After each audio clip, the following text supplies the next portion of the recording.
বিশ্বকাপের স্কোয়াড দেখে মাহমুদুল্লাহ রিয়াদকে কিঞ্চিত আক্ষেপ করছেন। একটা আসর বিরতি দিয়ে দেশের ক্রিকেটের অন্যতম নামী এই মুখ আবারও ফিরেছে টি-20 বিশ্বকাপের মঞ্চে।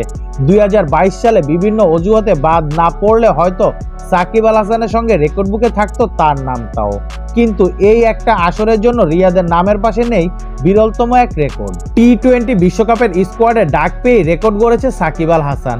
বিশ্বের মাত্র দ্বিতীয় ক্রিকেটার হিসেবে সবকটি টি-20 বিশ্বকাপে যাচ্ছেন বাংলাদেশি এই তারকা। 2007 সাল থেকে শুরু হওয়া এই ফরম্যাটে সব বিশ্বকাপেই ছিলেন সাকিব আল হাসান। মাঝে 2010 এবং 2022 আসরে ছিলেন অধিনায়ক। সাকিব ছাড়া এমন রেকর্ড আছে কেবল রোহিত শর্মার।